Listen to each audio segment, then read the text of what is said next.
This Monday, January 6th, NBA Betting Picks edition of the NBA Gambling Podcast on the Sports Gambling Podcast Network is brought to you by Underdog Fantasy. Sign up with promo code NBA SGPN to get a 50% deposit bonus of up to $1,000. Again, that's UnderdogFantasy.com. Make sure you have promo code NBA SGPN. Welcome, everyone, to the NBA Gambling Podcast, part of the Sports Gambling Podcast Network. Monday, January 6th. A lot of action here on the Monday night card. Of course, we'll get into every single game on the Monday schedule, side total. We'll, of course, give you our lock and dog, and we'll wrap up the episode with an Underdog Fantasy entry for the Monday night games. But joining me here to help me break everything down happening on the hardwood, you guys know him as the voice of the Tennis Gambling Podcast, the MLB Gambling Podcast, WNBA, and of course here on the NBA Gambling Podcast is Scott Studio Reichel. Scott, what's going on, my man? How you doing? They're doing pretty well. Looking forward to the card today. To be honest, not many games look that great, but either way, point is still money to be made. Looking forward to breaking down these games. Yeah, should be a fun night, at least, of hoops. A couple of intriguing matchups. We'll get into that, all that, of course. The weekend was it was all right, I guess. We had some stellar performances. The battle of the Spurs and the Denver Nuggets. At least watching Wemby and Jokic was a lot of fun. If you were watching that contest, Well, twice. Yeah, twice. Yeah, back to back. That was a lot of fun.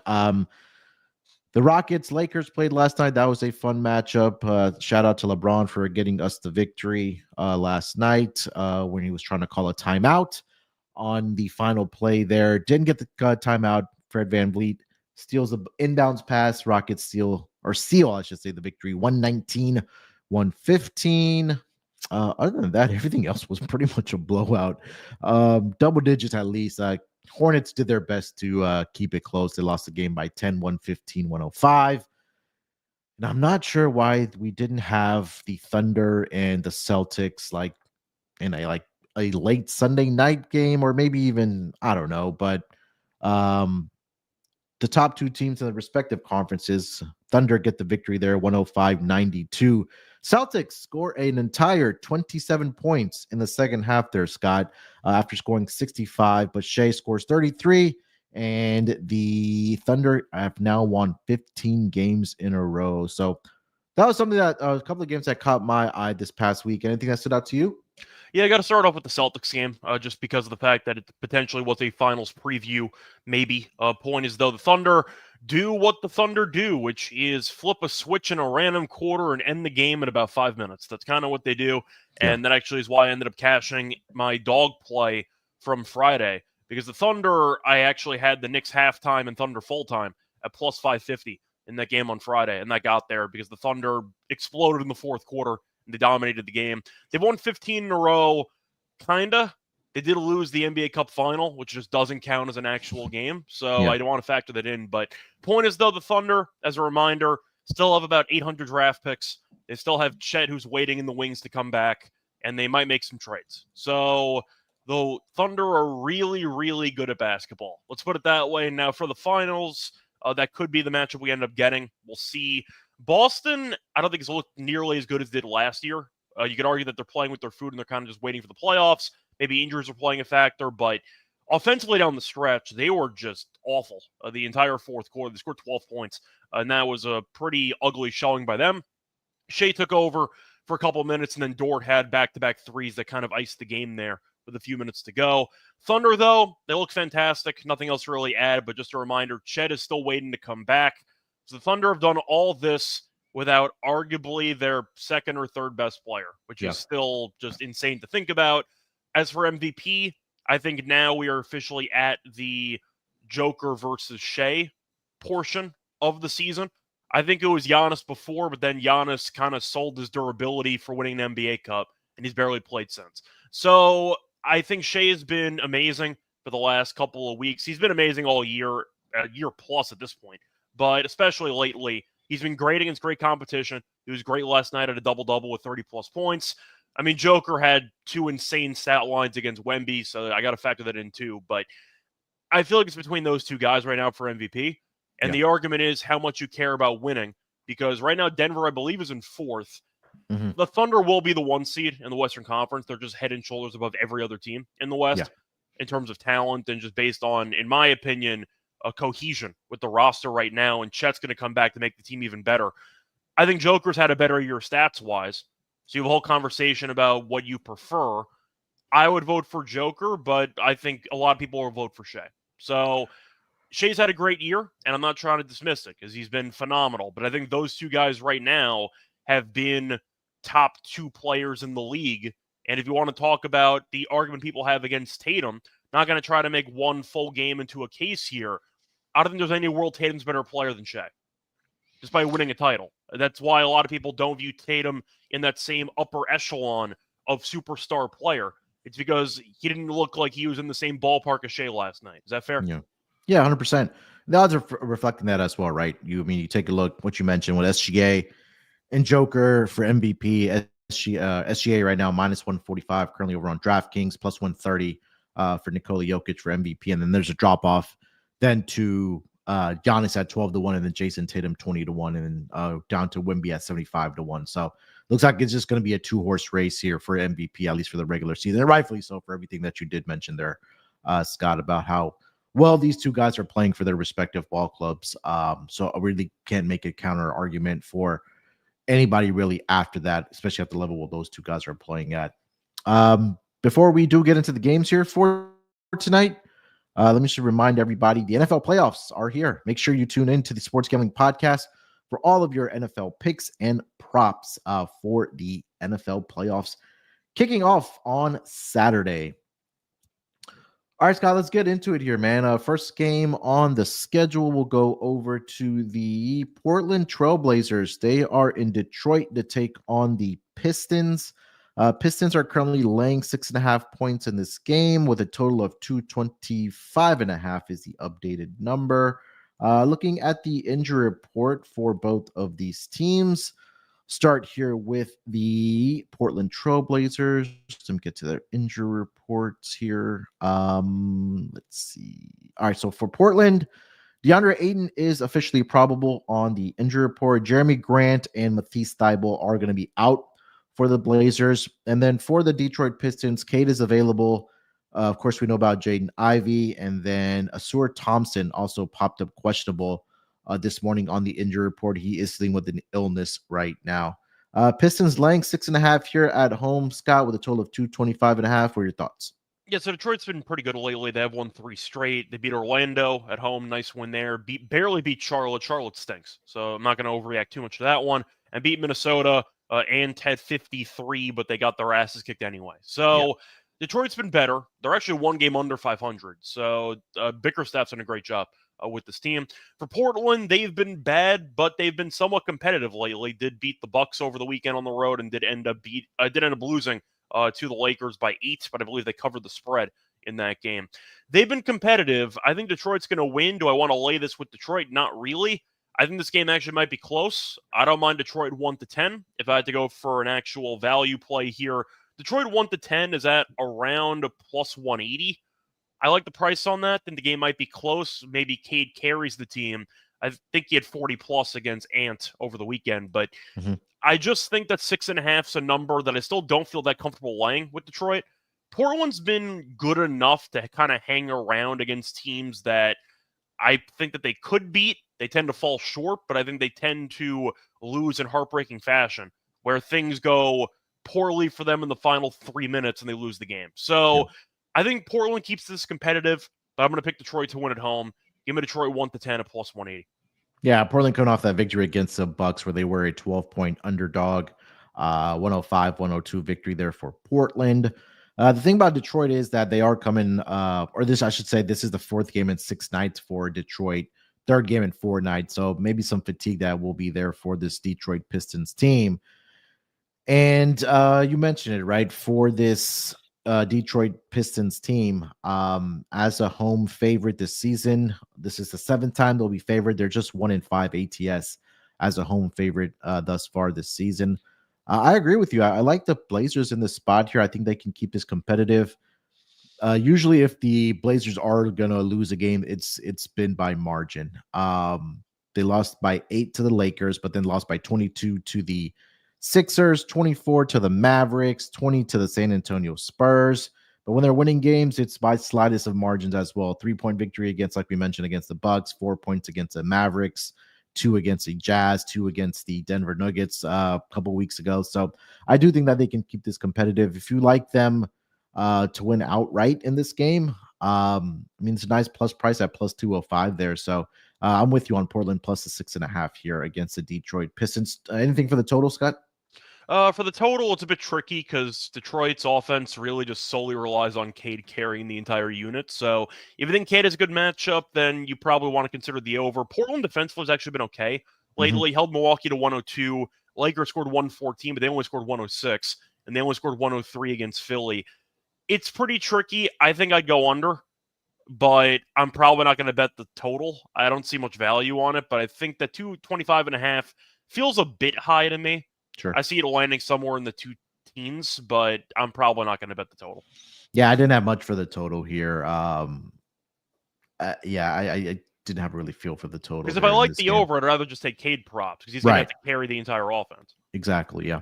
All right, next game on the schedule is good over to the Phoenix Suns. They're in Philadelphia to take on the Sixers. Sixers laying 3.5 points in this game with a total of 223.5. Looking at the injury report for the Phoenix Suns, they will be without Royce O'Neal. Everybody else is a go in this game. They are making a rotation change here, are the Phoenix Suns. I'll get to that momentarily. For the Philadelphia 76ers, questionable tags on Joel Embiid and Kyle Lowry. Really? Questionable tag on Embiid. Never heard that one before. Wow. Okay. And Kelly Oubre is also questionable with the left hand sprain. Yeah, I think that's just permanently going to be on the injury report for the Sixers for the rest of the season. Joel Embiid questionable with whatever injury designation you want to put for him. Did see a note yesterday that the Phoenix Suns are going to be benching Yusuf Nurkic and Bradley Beal and starting Ryan Dunn and Mason Plumlee going forward. So we'll see how that works out for them. I think this line does obviously indicate that Joel Embiid should play in this game here, Scott, but Sixers laying 3.5 against a struggling Suns team. Yeah, props to Bradley Beal, setting NBA history. I believe he's now the most expensive bench player, $251 million coming off the bench. So, yeah, the Suns have been in free fall. It has not been a fun sight, and I'm not going to back them in this game. Now, of course, you want to know if Embiid's going to play because that's going to be a big piece offensively for this team, even though when he played, they got their asses kicked by Golden State. Like, that game was over very quickly. Curry didn't miss a 3 in that game. Embiid had a pretty good stat line, mostly free throws, whatever. Point is that I'm going to go with Philly in this game anyway. There's no reason for me to want to back Phoenix. Like, I understand if you want to make the argument that Philly can't be trusted and maybe the Suns get up for this matchup. They should have been getting up for games about a week and a half ago because they can't win a game. Like, this team has been really bad. You finally got Booker and Durant back. You still can't win. Royce O'Neal's been good for this team this season, and now he's out. It's actually a pretty big deal. I'm going to go with Philly on this one. The Suns, I need a bit more. I understand if you want to make the argument that Philly can't be trusted, but only getting 3.5 with the way this team's played lately, I mean, I feel bad for Frank Vogel. Clearly coaching had nothing to do with the issues on this team because they're the same exact team. So I'll go with Philly. Once again, I'd probably wait it out to hear more news about Embiid, but I'm going to ask you, why would you want to go out of your way to put money on Phoenix right now? They can't win a game. The only designation right now, at least for this game, would be that maybe Joel Embiid sits, but there's no guarantee they beat him with Embiid being out because they lost to the Grizzlies who were missing half their team. Yeah, and I think this line is indicating that Joel Embiid does play here tonight. But you're right. I think he's going to play too. Yeah. I mean, they got off to a great start to the Phoenix Suns at the beginning of the season. They just weren't covering any numbers. They were just getting the outright victories. But again, as away underdogs or road underdogs this season, I should say, the Phoenix Suns are just 1-9 ATS. It's not a good form right now, right? You're messing with the rotations. And I don't blame them for messing with it. They can't win a game with the current rotations. Yeah. So, and the Sixers team, I feel like they're starting to find their stride here a little bit. Their guys are quote unquote relatively healthy. Obviously, we know about Joel Embiid, but Paul George looks like he's starting to, get used to playing and building that chemistry. I know he had that atrocious fourth quarter a couple nights ago, but Maxi's been good for this team. Obviously, when you have Embiid there out there as well. The supporting cast, Caleb Martin has been really good for this team as well. So Yeah, I like the Sixers in this spot. -3.5. I would look at Sixers team total over as well as far as a total goes in this game here, Scott. Any thoughts on the total overall or any team totals you're looking at? I don't mind Philly team total over. Yeah. But I do think that I'm going to have to wait it out for Embiid because it does impact the pace of the game. Sure.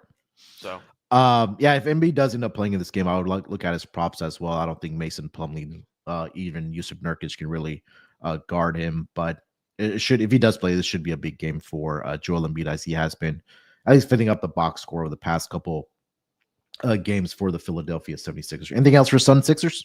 not really. Thought about maybe going with something prop related. I think Maxey could have a solid game, but I'm trying to think who I want to go with on Philly because I feel like Booker should have a decent matchup, but he's been kind of, I don't want to say invisible, but he hasn't exactly been wowing anybody lately.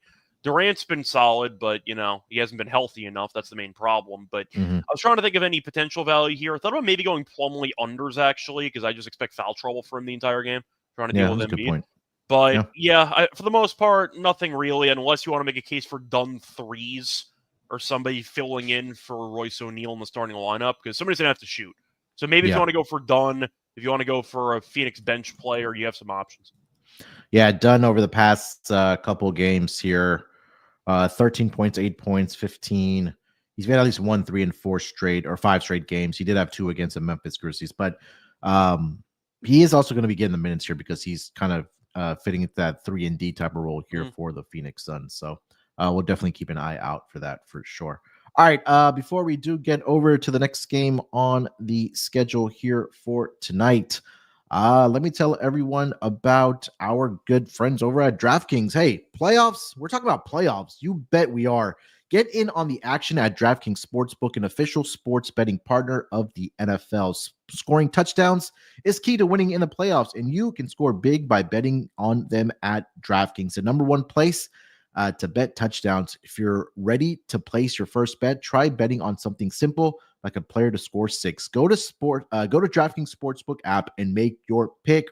Texans this weekend. My Texans catching 3 points against the LA Chargers.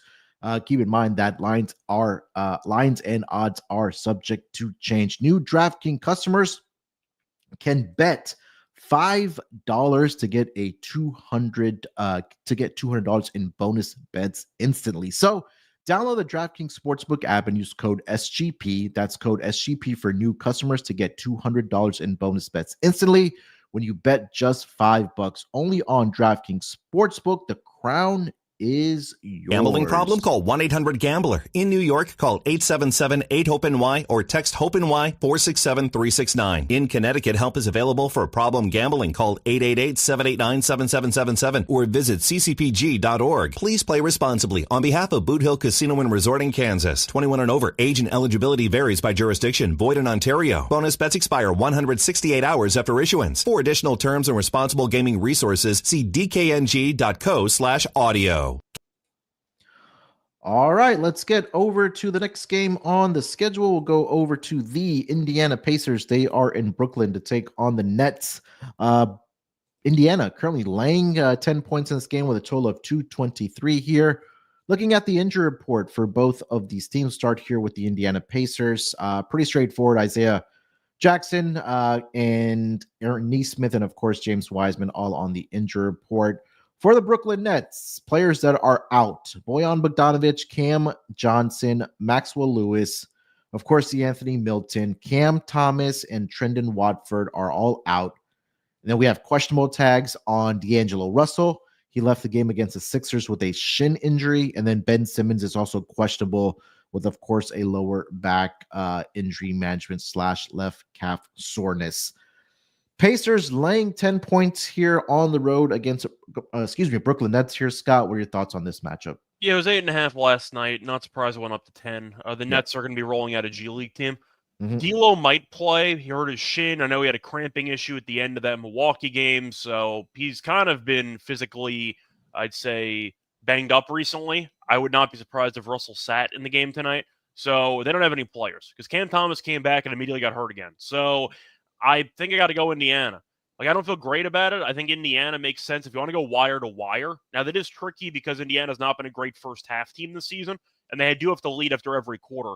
Wire to wire, those plus 105, which Okay. I think has value because if the Nets are going to have a hard time scoring, with basically nobody on their team worth a damn, as far as I'm concerned, Indiana has been playing better lately.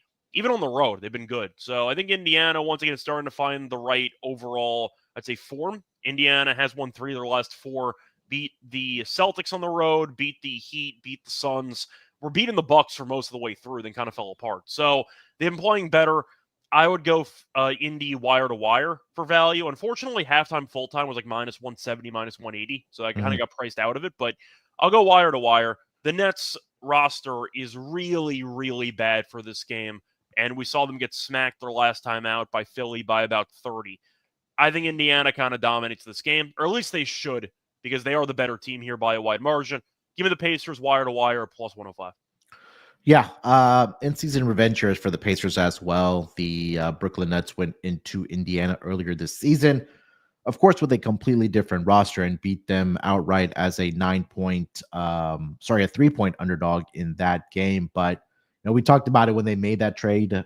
Did the Nets and the Warriors for Dennis Schroeder? I think that was really the tipping point of quote unquote the tanking for this Brooklyn Nets team. And now you're missing all your key guys, right? And I think that it just comes down to who's really going to be scoring for this Brooklyn Nets team. And again, like we mentioned, that both D'Lo, probably their main scorer now, is on the injury report, and then Ben Simmons for whatever's that worth. But Pacers offense looks like it's starting to pick up. I know they got off to a slow start. They put up 123 plus points in, let's see here, the last 4 games. 123 against the Celtics in that back-to-back series that they had.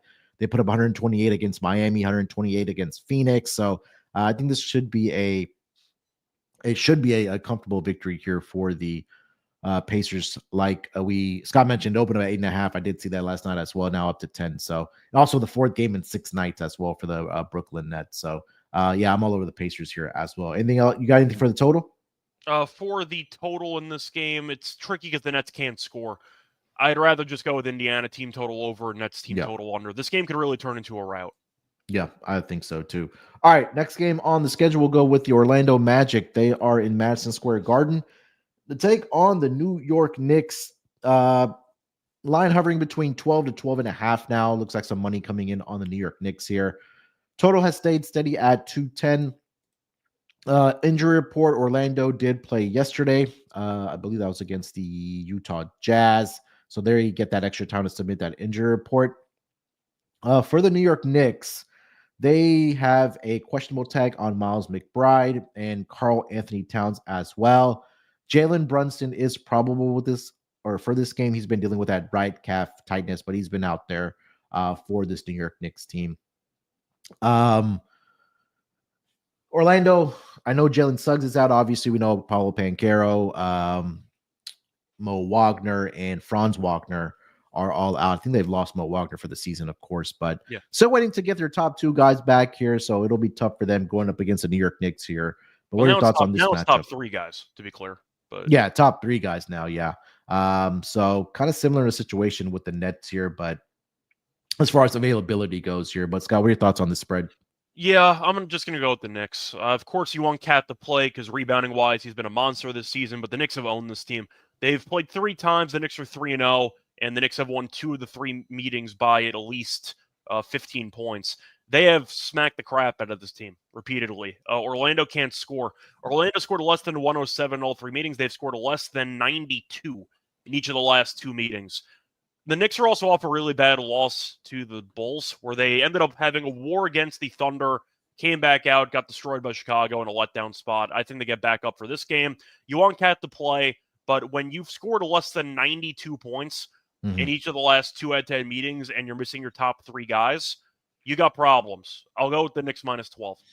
Yeah, as what you mentioned, this Knicks team has really owned the last 4 matchups against this Orlando Magic team. And again, it's something similar to what we talk about the Brooklyn Nets, right? Just don't really have guys that can consistently score the basketball for you.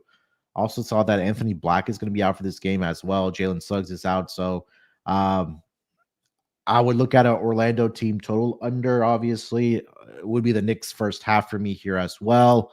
Also, another team in the Orlando Magic that are playing their fourth game in 6 nights, third game in 4 nights, and the second leg of a back-to-back, right? So that doesn't really bode well for this Orlando Magic team. So not a great spot, at least I should say, for the Orlando Magic. So I'll lay it here as well. Really chalky night so far. As far as the picks go here. Anything else for the total or anything else generally for this game here, Scott? Not really. I feel like if Brunson's going to be out, or even if Cat's out, actually, I'll pivot to Hart rebounds. I think Hart triple-double could have a chance here. It's a bit trickier, though, because Orlando's good defensively in general, but with all their guys being out, that could definitely hurt their defensive upside. I think Hart should have a solid rebounding game if Cat's out, but in general, Orlando can't shoot. It's really just as simple as that. So if you want to go for some players who could step up on Orlando, Cole Anthony. Why not? His dad used to play for the Knicks, and he takes a bunch of shots. So I think that makes sense if you want to go for a guy that could get some extra usage and a guy that's definitely not afraid to shoot. Cole Anthony is a lot of things. Afraid to shoot is not one of those things. He's going to shoot a lot of shots. So I do think that Cole Anthony could be a pivot spot, but it's not Orlando's fault. The entire team's dead. Like, there's nothing really you can do about it. I'll just go with the Knicks. Yeah. Cole Anthony, he's only been in double digits in the 2 of the last 5 games. But again, when it just comes to who's available for this team, it's just going to be, it's going to have to be Cole Anthony to step up in this spot.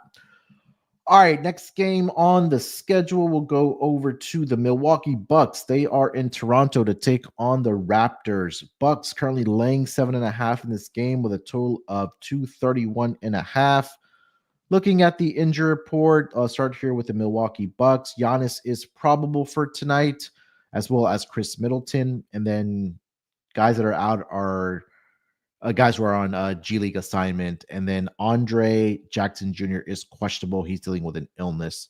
For the Raptors, only one player on the injury report, RJ Barrett. He is questionable. He is dealing also with an illness. But they did receive the return of Emmanuel Quickly over the last 2 games for this Toronto Raptors team. Bucks laying 7.5 here, Scott, against Toronto on the road. What are your thoughts? Yeah, my initial thoughts are that the Bucks derailed their entire season to win an NBA Cup because they won the NBA Cup and Giannis has barely played since, and right now they're 1 game over 500. So, yeah, I hope they enjoy the in-season tournament because it's cost them a couple of weeks afterwards. But, yeah, for this game, I mean, Toronto stinks. You're looking at the overall roster. You kind of need Barnes, Barrett, and Quickly to play to even consider taking Toronto. We don't know about Barrett, but Quickly and Barnes are back in the lineup. The issue is we talked about Orlando a second ago, and how this team can't score. They still beat Toronto. Like, that's the problem. Toronto's just a really bad basketball team. They beat the Nets, which doesn't really mean anything to me. The Bucks, though, lost to Portland the last time out. They've not been playing good basketball. They also lost to the Nets, and a game the Nets tried to tank. They gave up a 20-0 run, I think, in the span of like the last 5 minutes and still ended up winning the game. I think I'm going to go with Milwaukee, but damn, I don't feel good about it. Like, I'll put it that way because I do think Milwaukee's a more talented team, and I think that the Raptors are really, really underwhelming, especially defensively. Milwaukee, though, has just not been that good. And a big reason for that is Giannis missing a bunch of time, and he's working his way back. But I think I'll go Milwaukee because I really just don't want to bet Toronto under any circumstances at this point. But I don't like how Milwaukee's played. And once again, I think that they put a lot of their energy into an in-season tournament, and they've not been the same since. So I'm on the fence here, but the Bucks did win the first game by 14. Might be good enough for me. I'll go with the Bucks, but damn, I don't feel great about it. Yeah, they've lost 4 of the last 5 games, have the Milwaukee Bucks. And I mean, you mentioned some of the teams that they've lost to: Chicago, Brooklyn, Portland. They lost to the Nets twice in that span there as well. So it feels like this could be just, a get right spot possibly for the Milwaukee Bucks. I mean, you mentioned defensively, this Toronto team has just not been very good. Gave 125 to the Celtics, 136 to the Atlanta Hawks, 155 to the Memphis Grizzlies, 139 to the New York Knicks. So some of these teams are just walking into 120, 130 plus points. And I think that Milwaukee, this could be a good spot for them, at least offensively, to get right. So I will look at the Bucks as well on the spread. Team total for me here as well for the Bucks, I think would be my favorite play in this game here. Scott, any thoughts on the total? I like the team total over also. I mean, Toronto, you're not picking them for the defense. You're picking them because you're hoping that if Barrett plays too, they can keep pace with Milwaukee offensively. I see a comment saying that Toronto is pretty decent at home. I mean, record-wise, they're a lot better at home than on the road. They're still 7-12 at Yep. home, but they're 8-27 as a whole. So, I mean, 7-12 at home is a lot better than 1-15 on the road. But I do think that defensively, this team still can't stop anybody.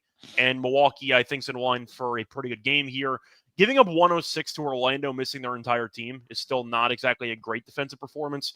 You have 113 to the Nets. The Nets aren't any good. I mean, you mentioned before 125, 136, 155. Milwaukee off of a loss to Portland and the Nets. Even the Bulls and the Nets again over the last week and a half. They could really use some, I'd say, easy offense that could help them get back on track here. They might just be pissed off and try to bury a bad team. That could happen too. So Toronto could hang in there, but I think Milwaukee should get into the 120s. So I'll go with the over for their team total. Yeah, the Toronto Raptors at home as a home underdog, 11-4-1 ATS. So, point taken there. But I think the Bucks offensively will have success in this game. All right, before we do get over to the next game on the schedule for the Monday night card, let me tell everyone about Underdog Fantasy. Underdog Pick'em has one of the biggest menus of all sports. Underdog is always making it easier as well with profit boosts and gimme pick'ems. Underdog Best Ball is now live. The Gauntlet Tournament has $2 million in prizes up for grabs for just $25 entries. NFL, college football, college basketball, MMA, NBA, NASCAR, and much more.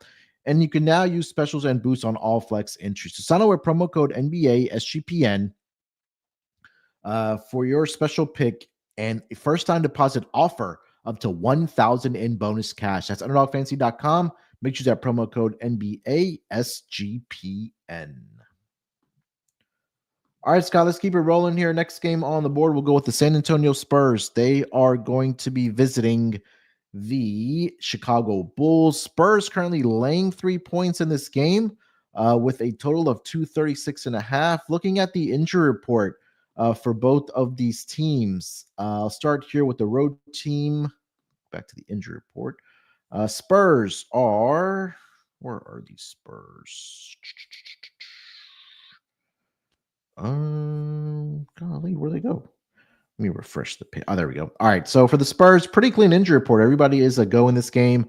For the Chicago Bulls, Torrey Craig is out. Ayo DeSumo is out as well. And that is pretty much it for this Bulls team. Spurs laying 3 points on the road here, Scott, against the Bulls. What are your thoughts? Yeah, I'll just take the over in this game. I think San Antonio is better, but I think the Bulls offensively are still a pretty dangerous team at times. And defensively, without Torrey Craig, I don't really like this defense at all. Spurs had 2 wars against the Nuggets on back-to-back days. Phenomenal matchups. They ended up splitting those. Offensively, though, they've been fine. The issue is that Chicago can't guard anybody. And the first overall meeting this season was in early December, landed in the 260s. So I think the total's too low at 236.5. I'll go with the over on this one. I think you'll get a high-scoring game. Wemby might go crazy. If Wemby ends up going for 30-something and 15, nobody would be surprised. I don't mind Wemby blocks in this game too, but for the sake of the matchup, I think San Antonio is better. But Chicago, they did once again have a solid show against the Knicks last time out. You saw Lonzo dunk, which we haven't seen happen in years, so good for Lonzo. But I think the Spurs are better. I'd rather bet the over, though. I just don't see much defense being played. Yeah, I like the over here as well. Wemby has just been an absolute monster for the Spurs team. We saw what he was able to do against the Denver Nuggets. He's just playing at a whole other level right now. Chicago, we know this team has been one of those teams that, at least on the road, have been a very profitable team towards the over. But, when you have Wemby out there, it's just this offense looks completely different. And the way that he's been able to rebound the basketball over the past several games has been absolutely fantastic. Spurs, you'll know you're going to get at least 110 plus points for them, but you're going up against a Chicago Bulls defense that, again, for the season has just not been very good. Just looking at some of the numbers as far as over-under records, 7-6 as a home dog towards the over. Overall, they are 18-16-1, but I think this is a good opportunity for points to be scored here. I think there'll be a lot of success inside the paint for the Spurs, and I think for the Chicago Bulls as well. Spurs, for whatever reason, have not done a very good job defending the paint. And again, Chicago offensively with their guys there. I mean, you take a look at what they've been able to do against this Spurs team in particular, right? You mentioned they matched up back on December 5th. That was a 139-124. I'm going to point out that Wemby did not play in that game. He didn't, and they still scored 124. Yeah. So. Yep. And then some previous matchups, 122, 116. So Chicago's had a lot of success, honestly, offensively. So I think they can keep this up in this game against the Spurs as well. So I do like the over. As far as the side goes, if you had a gun to my head, I'd look at Bulls as a home dog in this spot, but I don't love it. But I agree with you. My more favorite play would be the over 236 in this matchup. You got anything else for this game? Not really. Once again, I feel like Wemby should have a monster game in the end. Vucevic had 39 in the first game. That's not happening with Wemby playing. So just keep that in mind. But the Bulls without Craig, and they're not a great defensive team anyway. Craig is one of their better defensive players. So I think that's going to really hurt them. I think that the Spurs can definitely light it up offensively. One thing I want to point out, though, Chris Paul really can't shoot anymore, just watching him play, which is kind of bizarre because he's shooting like 98% from the foul line, but he just can't hit a jumper. So I like Chris Paul assists in this game. If we're picking the Spurs to potentially get into the 120s, I think Chris Paul probably walks into double-digit assists. All right. Let's get over to the next game on the schedule. One of the games I am looking forward to, at least. The LA Clippers, they are taking on Minnesota in this matchup here tonight. Minnesota is laying 2 points with a total of 214.5. Injury report for the LA Clippers. We did see the return of one Kawhi Leonard on Saturday. He looked good. He did. He looked really good out there. They didn't even really need him to play a lot of minutes because they blew the doors off of the Atlanta Hawks. Yes, the Hawks were on a second game of a back-to-back. Not a travel situation for them, but he did look good. So hopefully he's able to stay healthy for this team. But other than that, a clean injury report for the Clippers. For the Minnesota Timberwolves, Rob Dillingham is going to be out for this game. Luka Garza is questionable, and that is pretty much it. Talked about at the top of the show, Anthony Edwards did score 53 in a losing effort against the Detroit Pistons. Now going up against the LA Clippers here. Scott, what are your thoughts on this matchup? Yeah, I can't back Minnesota, especially laying points. I get that they're at home, and the crowd atmosphere will be there, and the game should be a lot of fun because you have a lot of great overall talent. Ant had 50-plus points last game. You still have Harden. You still have Kawhi now. I don't know how many minutes he's going to play, but I can't back Minnesota. What is there to like about this team? Because Ant complains about teams guarding him like a number one option and says, I'm not having fun. Like other teams are supposed to feel bad for you while they're trying to guard you. First of all, it's a really dumb quote because if you admit that double teams are bothering you, wouldn't other teams be more likely to double team you? It's not going to help your case. That's just going to make teams double team you more. And then Ant comes out the next game and says, you know what? I'm not passing. Here's 53. You trailed for the final 39 minutes of the game to the Pistons. Yeah. Like, you're not a good basketball team. Randall's been a mess with your organization. Gobert hasn't worked out either, at least offensively this year for the team. There's nothing to like about Minnesota because even when Ant has a monster game, you still lose by double digits to Detroit, and you basically trail for the final 3 quarters. I'll take the Clippers. I think morale's higher. Clippers right now, by the way, are the betting favorites to win the division. Like, the Clippers have had a good year. Yeah. Powell's been great. Harden's been good. You got Kawhi coming back, but it's mostly fading Minnesota laying points. The chemistry's in shambles, and I do like how the Clippers have played, but it just seems like everything the Timberwolves have tried this season has just not worked out. Whether it involves Randall, who's not been that great, DiVincenzo has not been that great this year either. The trade's blown up in their faces, and they don't have an answer. So I'll go with the Clippers. Yeah, I'm 100% on the Clippers here. This number, I think, opened up at 3 last night, quickly moved to 2. It's a chemistry thing. These guys hate each other. Exactly. Yeah, that's exactly what I was going to mention. It's 2 teams that the team morale and chemistry are going in 2 opposite directions, right? I don't think we've talked enough about the Clippers and how well they were able to hold the ship down until they got Kawhi back. I mean, I was personally in the camp thinking that we weren't going to see Kawhi, if at all, this season, not until after the All-Star break. But, I watched the game. I wanted to see how he looked. You mentioned he looked really good for this Clippers team. Hopefully he's able to stay healthy because when he's healthy, we know he's one of the best 2-way players in the entire NBA. And James Harden, as much of slack he's gotten over the past several seasons about, quitting on teams or not putting in the effort, he's done a fantastic job with his Clippers team to start the season here. Now getting a guy like Kawhi Leonard back, I think, they also got Terrence Mann back, right? That was another guy that was on the injury report for the past couple of weeks there. Getting a role player like that back, I mean, now you're sitting in 6th spot in the Western Conference, and let's see what happens when you get Kawhi Leonard back here. And you mentioned for the Minnesota side, I'm not going to waste my breath because it's the Anthony Edwards show, and you're hoping somebody else steps up. So I like the Clippers in the spot plus the 2 money line here as well. Maybe alt spread it if you want. If we like the Clippers to win the game here, get you some nice plus odds. So yeah, agree with you on the Clippers. You have anything on the total for this game? It's pretty tricky, honestly, because we saw Detroit kind of light this defense up, but the Clippers defensively have still been solid. Yeah, I think I would go over. I just think 214.5 is too low when Minnesota's defense has not been consistent enough. And we know that they were elite last year defensively, not so much this year. I'll go with the over.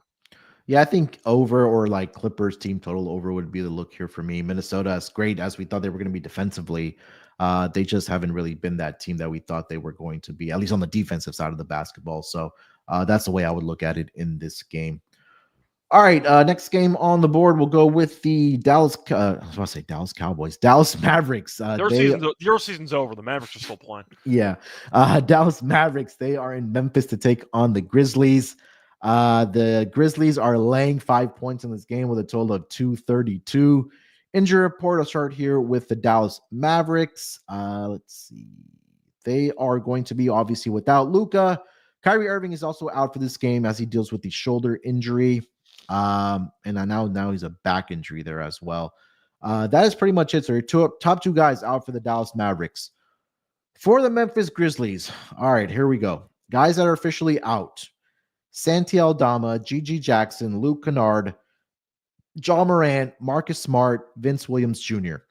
Doubtful is Desmond Bane, and that is it. So you probably just want to see who's starting for this team, honestly, for the Memphis Grizzlies. Let me see if I can find that while Scott, your thoughts on this game?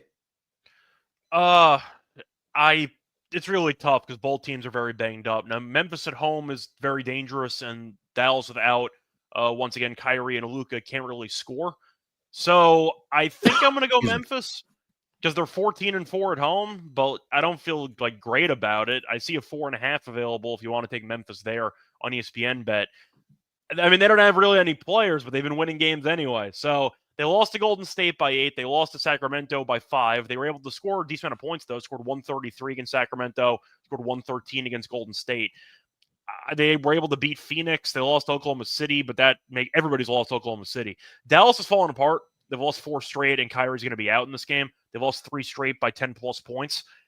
I think I'll go with Memphis at home.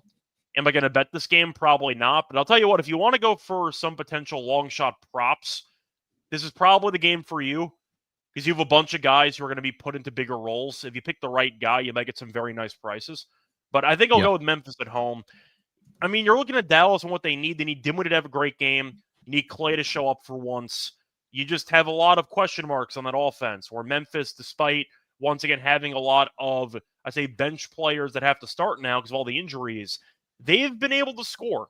So I think that if you're asking me about offensive depth, I think Memphis actually has better depth. So I'll go with the Grizzlies here. They've been great at home. And once again, it's a pretty weak roster when you factor in all the injuries for both teams right now.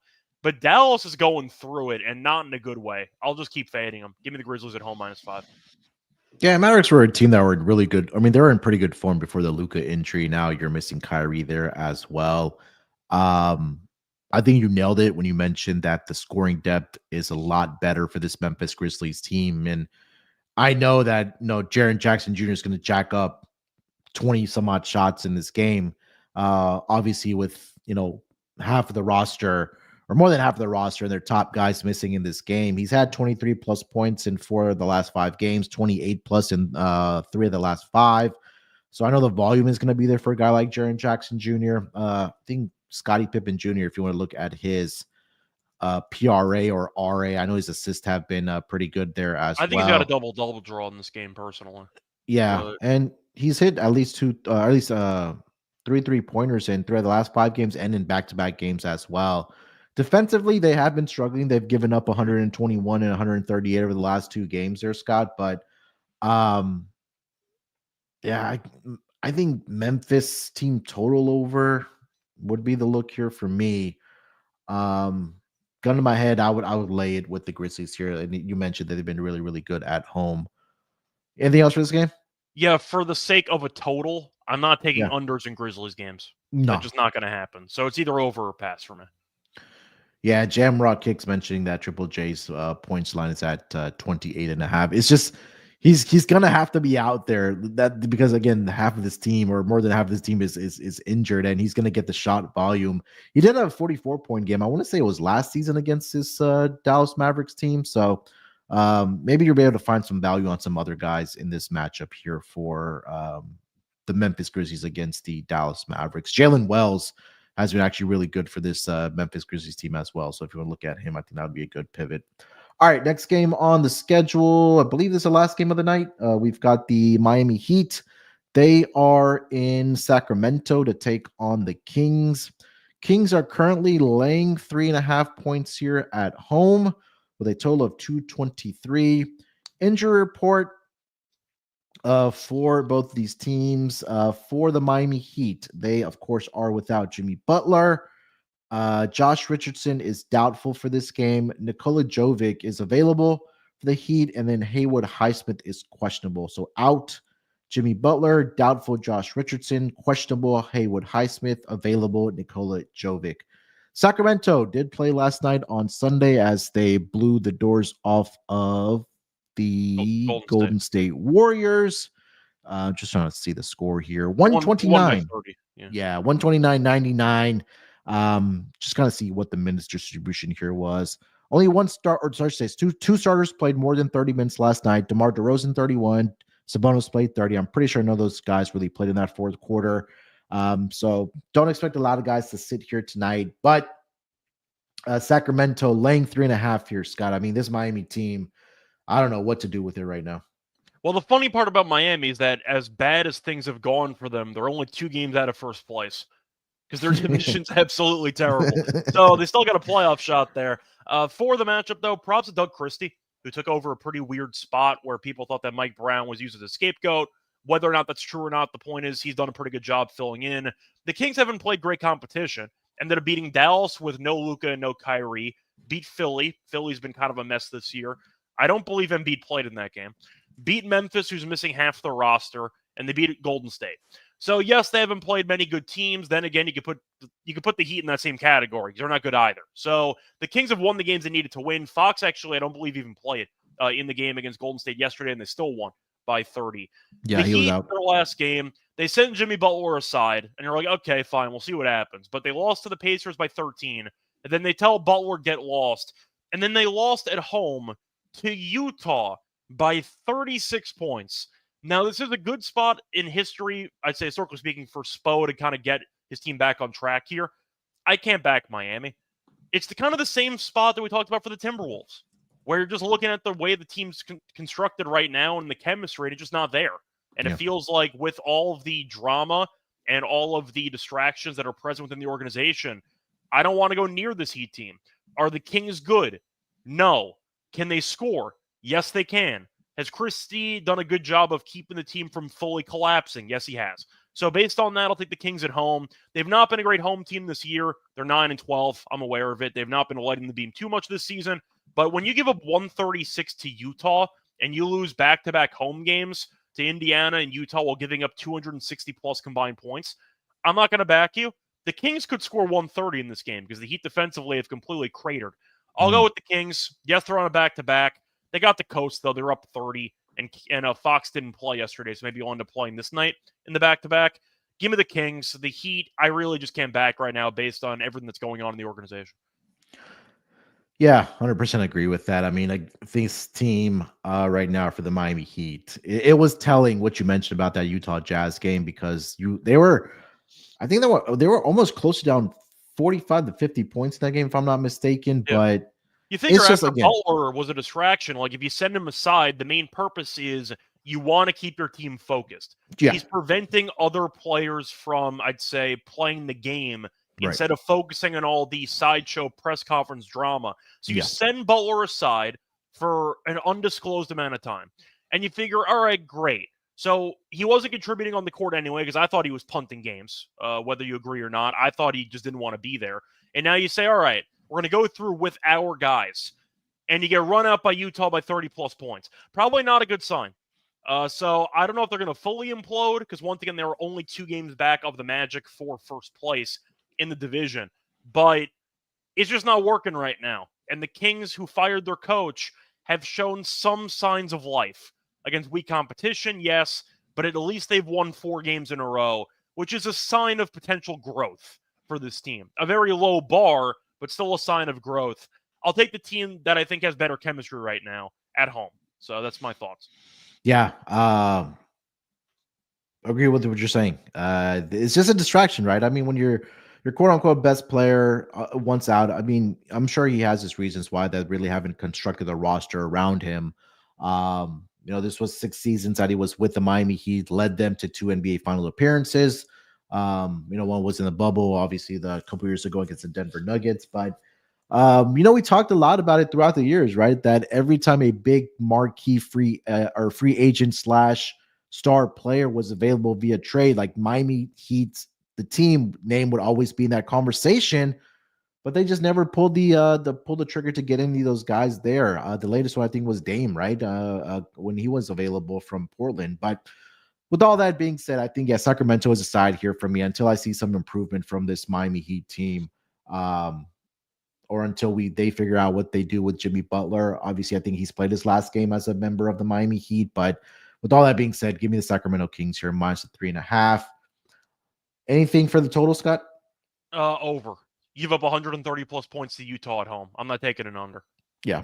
Sacramento team total over, I think, would be the look. Like you mentioned, they gave up 136 to the Jazz, 128 against the Pacers, 108 against the Pelicans. Yeah. Butler did play in that game for reference. Yes. So. Anything else for this game? Not really. Once again, you could argue about fatigue on a back-to-back, but they killed Golden State yesterday, so I'm not really concerned about that. Yeah. A lot of guys got to sit in the fourth quarter. I just expect the Kings to have a good offensive game.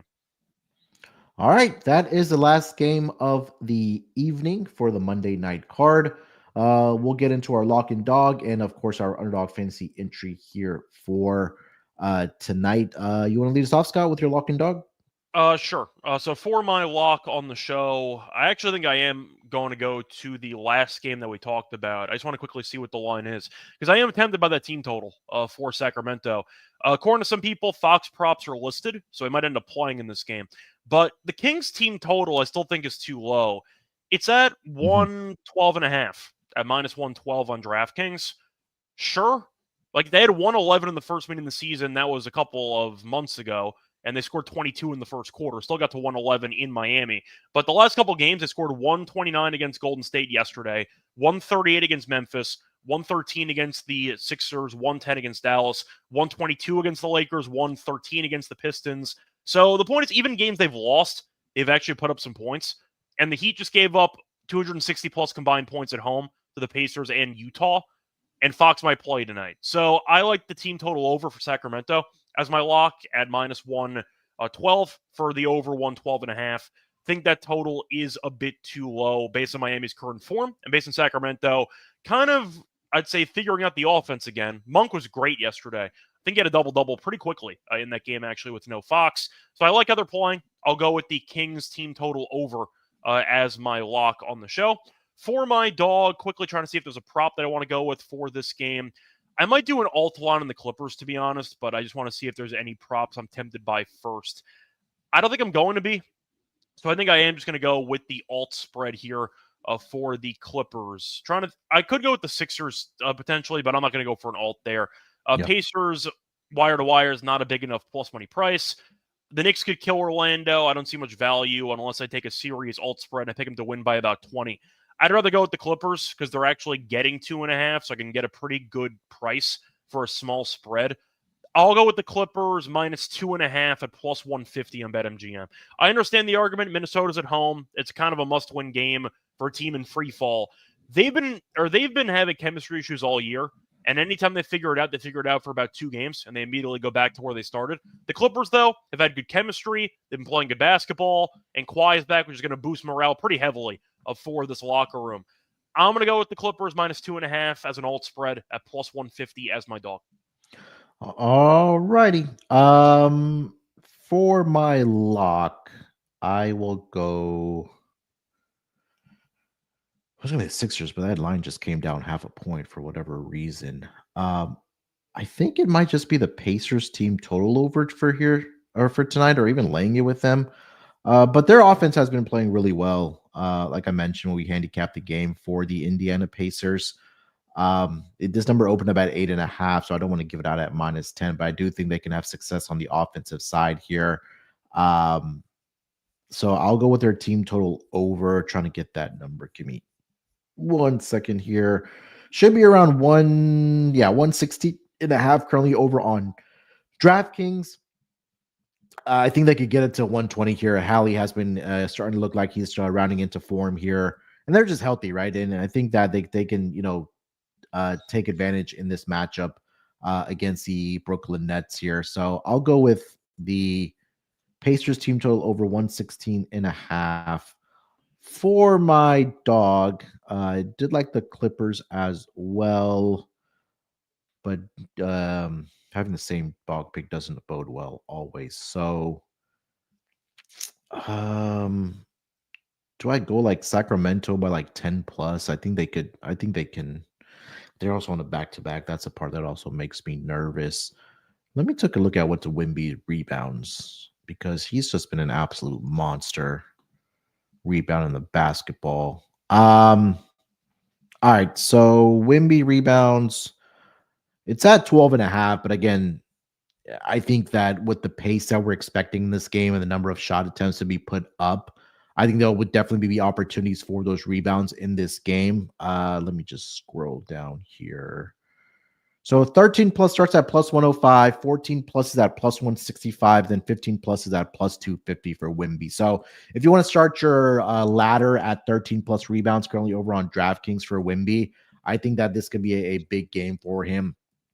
The Chicago Bulls really don't have a lot of size. I know they have Nikola Jokic, Vucevic. They wish they had Jokic. Yeah, they wish they did. But they have Vucevic that they have to settle for. Does a pretty good job of rebounding, but again, you just take a look at the last 2 games. He had 41 rebounds against the Denver Nuggets the last 2 games. He did play in a matchup last season against the Chicago Bulls, did Wemby, and he had a game of 22 points, and I believe it was 20 rebounds. Yeah, 21 points and 20 rebounds back on December 8th of last year. So we can see something similar for Wemby in this game. So I'll start the ladder of 13 plus, work it up to 15 plus rebounds for Wemby here tonight. All right, Scott, Underdog Fantasy entry here for tonight. Again, you guys get over there. Make sure you use that promo code NBA SGPN. Bonus cash offer up to $1,000 for first time account creators. But make sure you guys use that promo code NBA SGPN. All right, Scott, where do we want to start here for tonight? So I think I'm going to start with Chris Paul assists. All right, let me, as it loads here.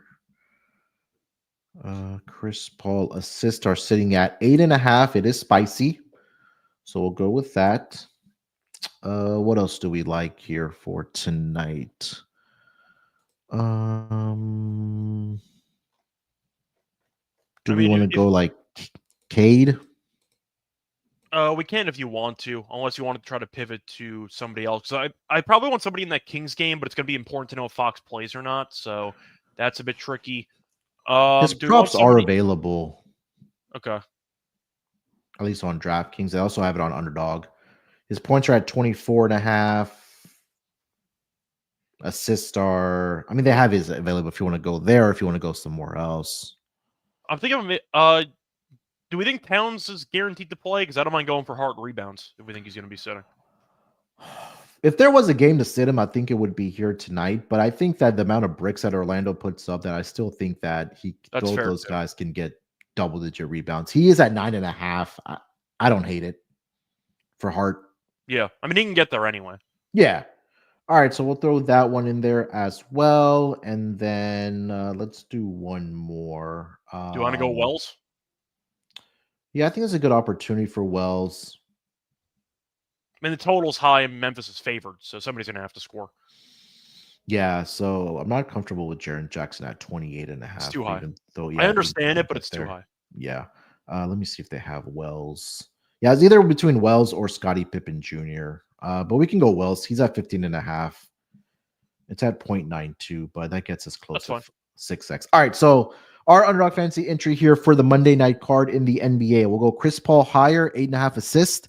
That one is spicy at 1.08x. We'll go Josh Hart higher, 9.5 rebounds. And then we'll go Jalen Wells of the Memphis Grizzlies higher, 15.5 points at 0.92x. That gets you to 5.96x. So every $10 that you guys put in for the entry, you'll get a return of $59.60. So again, get over there, underdogfantasy.com. If you don't have an account, make sure you use that promo code NBA SGPN and come join the fun along with us. We've had a pretty good season with these Underdog Fantasy entries, so hopefully we can catch another one here to start the week of the 6th here.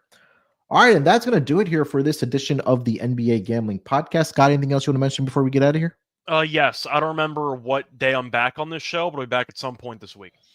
Yeah, we'll figure out the schedule. I know Lonte is out this week, so it'll be some variation of myself, Scott, and Terrell throughout this week here. So just a great reminder, if you haven't already subscribed to the NBA Gambling Podcast, please go ahead and do so. And if you are listening on the audio version, whether it's on Spotify, Apple, wherever you do get your podcast, do us a favor, subscribe, but also leave us a rating and review. We'd definitely appreciate it if you guys can do that for us.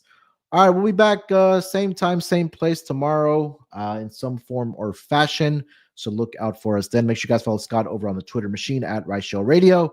You can follow me there as well at SportsNerd824. Till then, good luck with your bets here tonight. Let's break these books off, and always remember to let it ride. Basketball, give me the ball because I'm